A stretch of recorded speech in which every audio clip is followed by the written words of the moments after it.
Ma'am, it has been part of the OVP's tradition to recognize the efforts of all sectors in terms of public service. Ma'am, gaano po kahalaga na patuloy nating mapaunlad ang ating pakikipag-ugnayan sa iba't ibang organisasyon po?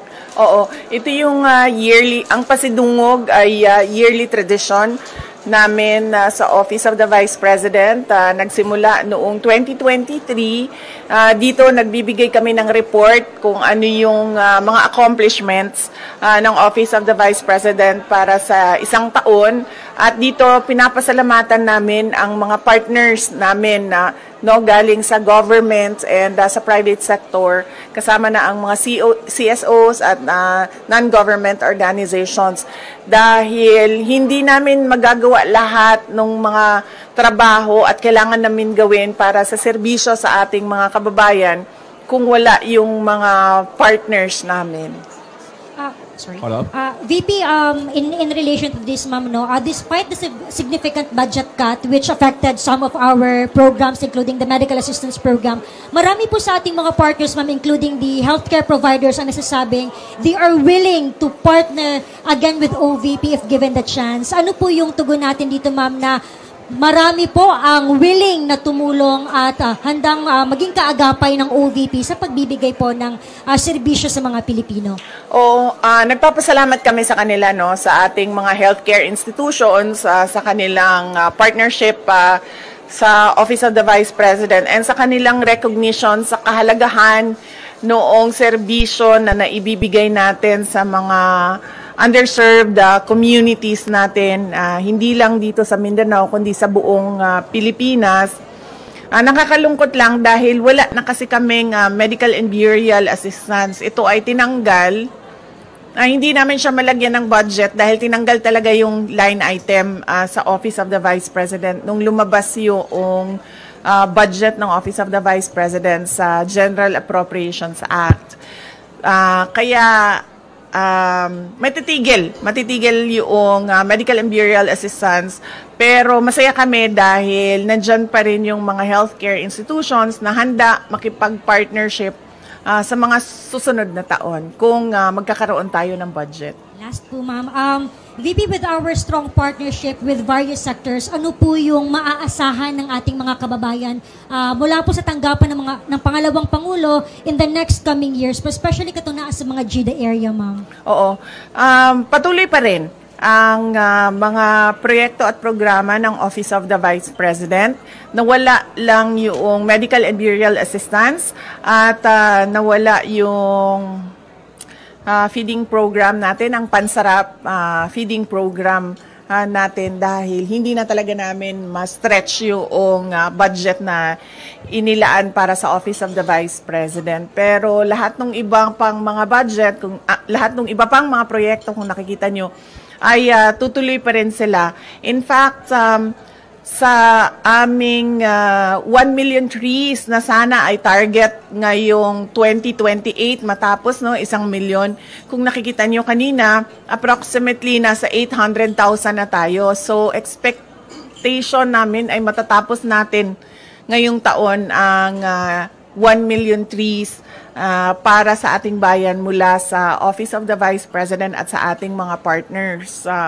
At ang usapan na lang namin ay itutuloy pa rin namin yung tree planting beyond sa target namin na 1 milyong puno. Okay. Thank you. Next question, Katrina Domingo, ABS-CBN. Good morning, VP. Good afternoon, VP. Ma'am, magkano po yung hihingi na budget ng OVP sa 2026? And ano po yung flagship programs considering na nawala na yung iba? Sa 2026 budget, submit kami ng proposal na 733 million pesos. Hindi siya kalayuan doon sa approximately 700 million na ibinigay noong nakaraang taon para sa Office of the Vice President. Hindi siya malayo sa 2025 budget ng Office of the Vice President. Ma'am, follow-up, bakit po hindi kayo nag-propose ng mas mataas na budget? Bakit po virtually retained na lang?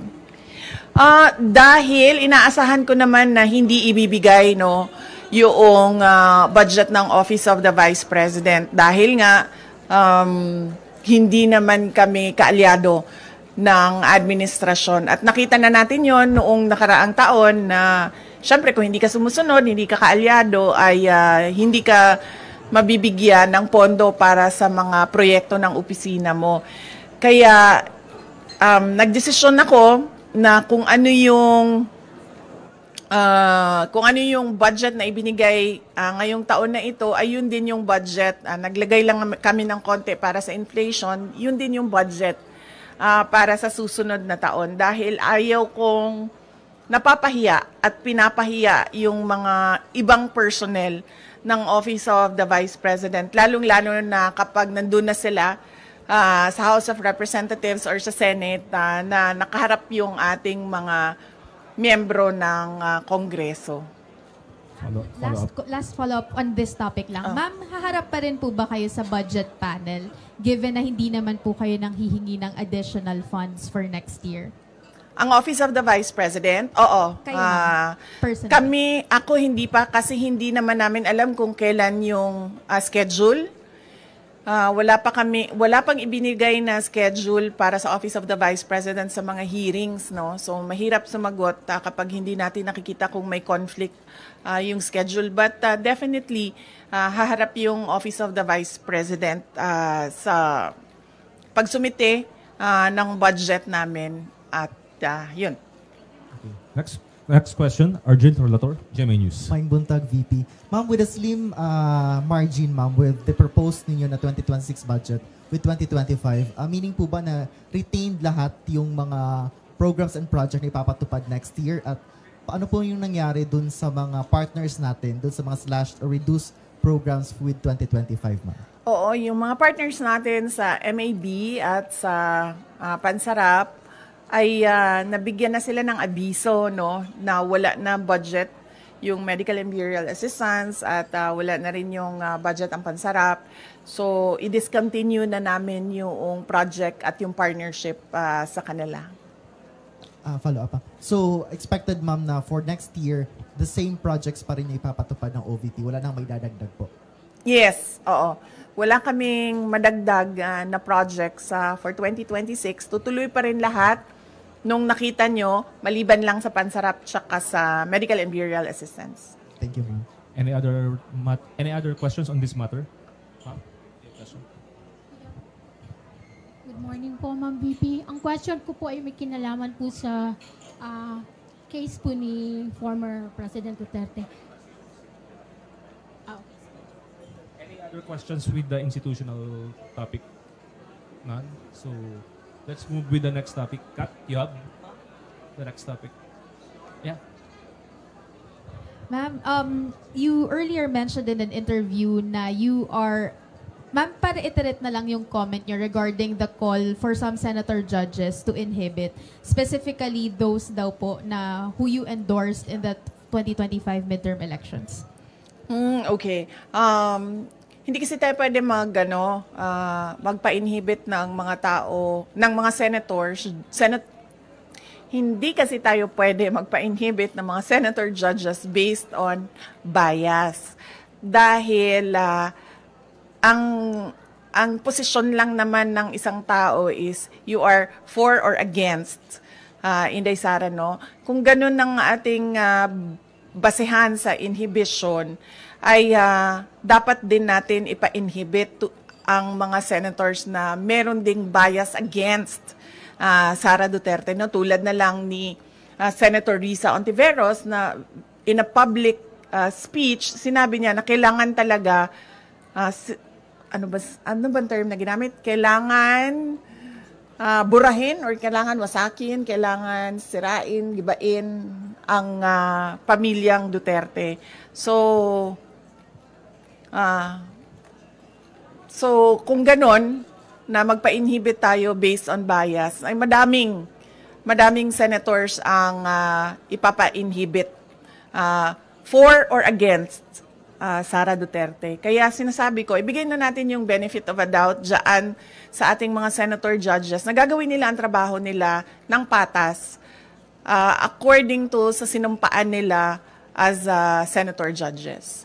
Follow-up question. The Makati Business Club and other business groups are urging the Senate to continue your impeachment trial, to convene your impeachment trial. Sabi nila, it will show accountability, it will boost investor confidence. Your response to that call of the business sector? Kahit nandyan o wala yung impeachment, wala na talagang investor confidence dito sa ating bayan. Kung nakikita nyo, bagsak ang foreign direct investment sa ating bayan, no? Kaya wag nila ako gawing rason kung bakit pangit ang takbo ng ating ekonomiya ngayon sa ating bayan. At saka, this is not accountability because impeachment, dalawa lang yung penalties dyan. Removal from office, tsaka perpetual disqualification from government service. Walang penalties dyan dahil walang kaso dyan.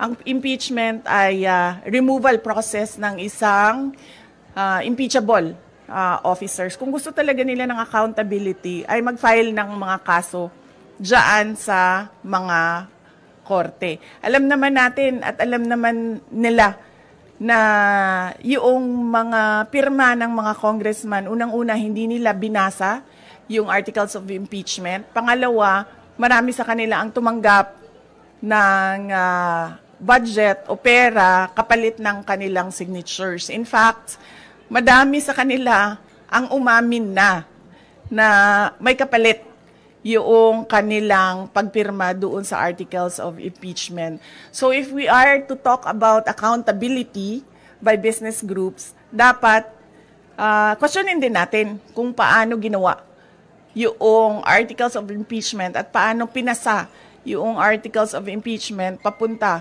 doon sa Senado. Okay. Any more questions regarding the impeachment matter?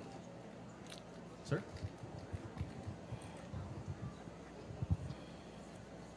BP, good afternoon. So, haharap ka ba sa Senado dahil nag-issue sila ng summon?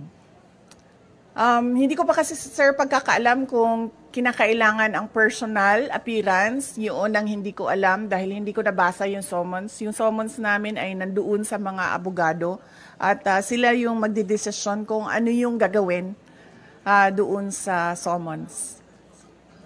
Okay. Ma'am, there's a phone-in question here from the Billionaire News Channel. Comment lang po dun. They are asking your comment regarding dun sa report ng OpenAI, the mother company of ChatGPT, that the PR firm of the son of Yossi Tanco, a billionaire, is behind the anti-Sara Duterte post online using ChatGPT platform. And your comment, ma'am. Oo. Actually, hindi lang yung kay Tanco, no? Ang kumpanya na nagpapatakbo ng programs na anti-Sara Duterte online, anti-Duterte online, no? Meron pang mga ibang kumpanya na alam namin na ganun yung ginagawa nila at alam din namin na bayad sila. Kaya ako nagsasabi lagi, no, na yung ginagawa sa akin ay threats, harassment, and intended to disqualify me from the 2028 presidential elections. Kasi tulad niyan, tingnan nyo, noon may TRICOM ba ang tawag noon? Tawag nung hearing, Quadcom, tapos may TRICOM for fake news and for fake news, yes. May TRICOM na for fake news. Pero kung makikita nyo, ang mga tinawag nila doon ay mga lehitimong owners ng Facebook account using their freedom of speech and expression. Mga lehitimong social media personalities na nagbibigay ng kanilang opinion na hindi naman bawal sa batas, pero nakakalungkot kasi yung kanilang opinion pro-Duterte, pro-Sara Duterte, at yun ang iniimbestigahan. Pero ang mga tulad nito, mga kumpanya na ang negosyo nila ay gumagamit ng mga program para sirain ang pangalan ng isang tao, ay hindi man lang kahit isang beses tinawag doon sa TRICOM na investigation ng House of Representatives. So yan, nagpapakita na itong lahat ay ano lang talaga, politika at harassment sa mga kalaban sa politika ng administrasyon. Hindi na yan ang galing sa amin, sir, ha? Hindi na kami nagsasalita kung anong mga panggigipit ang ginagawa sa amin. Tumatahimik na lang kami, yung mga kaalyado namin tumatahimik na lang. Yan talaga, tulad nung pag-amin ng mga congressman na may natanggap silang pera, kapalit ang signature, yung nilabas ng OpenAI na isang kumpanya na involved sa paninirang puri ng mga tao ay hindi galing sa amin. Galing na sa universe. Para lang ipakita sa mga tao na kung anong ginagawa ng administrasyon. Puro politika, walang trabaho. At ngayon, gusto pang i-blame, no, sa akin ang bagsak na ekonomiya ng Pilipinas. Any follow-up there? Kat? Do you intend to file cases against that company? Hindi na, ma'am. Sobrang napahiya na siya doon nung nilabas yon ng AI. I mean, nasaan na yung credibility mo as a service provider nung sinabi na ganyan yung negosyo mo. So, ano pang point na kasuhan ko siya? Nakakahiya na napahiya na siya doon sa nangyari. At nakita ng buong mundo yung kahihiyan na ginawa niya. Just speaking of AI, meron pong video ngayon na shinare daw si Senator Bato and si Vice Mayor Baste claiming na it's an artificial intelligence generated AI in support of you. Your comment po doon sa nangyaring pag-share daw po di umano nung AI generated video. Wala naman problema siguro sa pag-share ng AI video in support of sa akin. Basta hindi ginagawang negosyo. Kung baga, if I were a social media, I were a social media account owner and gagawa ako ng AI to support a certain personality, walang problema doon kasi hindi ko naman siya ginagawang negosyo eh. Hindi ko naman binibenta sa mga tao yung produkto ko eh. No more questions on that topic. Okay, we move to the last two topics po. ICC, Kat, or Arjil? Arjil. Ma'am, good morning again, ma'am. Any update, ma'am, with regards dun sa isang state party ng ICC na willing daw mag-adopt kay FPRRD na any case mag-grant yung request for interim release? And any update po dun sa request for interim release ng Defense Council? Oo. Yung request for interim release ay nasubmit na ng Defense Council ni dating Pangulong Rodrigo Duterte. Nakalagay yon sa website ng ICC. Accessible yon sa ating lahat. At makikita natin doon kung ano ang mga pinagbasehan ng request for interim release, ano yung mga justification at explanations ng defense team ni dating Pangulong Duterte sa interim release. Merong mga redacted portions doon dahil naisip ng defense team na kailangan maging confidential yung ibang impormasyon doon. Pero yun ay available naman sa prosecutors, sa judges, and ang pagkakaalam ko, available din siya doon sa representatives ng mga biktima. Yun lang yung, kung ano yung nalalaman natin lahat sa publiko, yun lang din yung maibigay ko sa inyo na information. Yung iba pa ay kailangan tanungin at sagutin na ni Attorney Nicholas Kaufman. Ma'am, any update dun sa oath-taking ni FPRRD? Or any case, ma'am, before ba ng June 30 possible na ma-release na si FPRRD? Nakikita niyo pa yung possibility na gano'n, ma'am? June 30? Apo. Wala kasing binigay na timeline. Walang binigay na timeline yung lawyer. Pero lagi niyang sinasabi, we are hoping that it will be granted the soonest possible time. Yan yung lagi niyang sagot kapag tinatanong siya about interim release. Doon sa oath-taking, hindi ko alam kung ano yung discussions niya. Iba din ang mga abogado ni dating Pangulong Duterte sa oath-taking niya. Mga Filipino lawyers ang kausap niya at nag-aasikaso ng kanyang oath-taking. Ma'am, you have any idea dun sa non-filing daw po ni FPRRD nung kanyang sources sa COMELEC? Baka may discussion kayo with the local lawyers niya po. Ang pagkakaalam ko ay kailangan ng oath yun. At hindi sila ata makapag-file kasi walang oath. So ang ginawa ng lawyer ni dating Pangulong Duterte ay nagrepresenta siya para kay dating Pangulong Duterte doon sa COMELEC. Last 2 questions. Sige, ma'am. BP, good afternoon po. Doon po sa case po ni FPRD, alam mo ba natin, ma'am, kung nag-file na po ng motion to respond ang prosecution with regards po doon sa request po ni former president po ng interim release? Alam ko po ba, ma'am? Hindi ko po alam, ma'am, kung sumagot na po ang prosecution, no? Pero sigurado po ako malalaman natin yung sagot ng prosecution dahil public po yung filing ng request at sigurado po public din yung sagot ng prosecutors.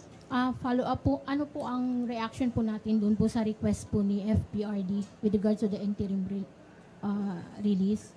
Ang sa akin lang naman is makakabuti talaga sa kanya yun, ma'am, dahil 80 years old na siya at hindi lahat ng pangangailangan ng 80 years old ay nabibigay ng ICC detention unit dahil siya din ang kauna-unahang ICC detainee na ganun ang edad na medyo hindi lang siya senior, super senior na siguro ang tawag sa kanya, ma'am, dahil 80 years old na siya. So, mas maigi siguro na meron siyang interim release wherein meron din siyang available na mga nurses and caregivers na mag-assist sa kanya. Last question po, Ma'am BP. Meron ho kasing lumabas na parang statement o balita quoting FPRD na parang hindi siya interesado dun sa oath-taking o yung gagampanan yung kanyang role bilang mayor ng ano. Nag-react po si Attorney Conti, sinabi po niya hindi daw po siya naniniwala na hindi interesado si Pangulong Duterte na umupo bilang. Ano po ang masasabi po natin dyan, ma'am, sa comment ni Attorney Conti? Ang Conti, malapit na sa Castro, no? Papunta na siya doon. Magkamali ka lang ng spelling, Castro na yung Conti na yan. Hindi ko alam, ma'am, bakit hindi siya naniniwala. Pero kasi hanggang ngayon wala pang oath si dating Pangulong Duterte, no? So hindi pa namin alam dito sa Davao City kung mag-oath ba ang pinili namin na mayor ng Davao City. So on that note, yun lang ang pinagbabasehan namin. Sa ngayon, hindi siya uupo kasi wala pa siyang oath. Antayin natin siguro until June 30 kung may oath o wala si dating Pangulong Duterte.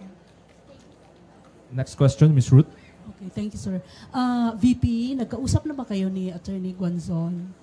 Kasi parang sa mga post kasi niya, she's very willing to act as your spokesperson. Yes, oo. Nag-comment na rin ako na nagpapasalamat ako sa pagtulong at suporta ni Attorney Rowena Guanzon. Pero sa ngayon kasi kung napansin niyo, walang spokesperson ang Office of the Vice President o kahit ako man. Kaya hindi ko rin masagot yung tanong about sa spokesperson dahil matagal na kami walang spokesperson at hindi na papag-usapan sa Office of the Vice President ang magkaroon ng spokesperson. Thank you, ma'am. Second po, si Mayor Baste, inappoint siya as president ng PDP Laban. Napag-usapan ba sa family, VP?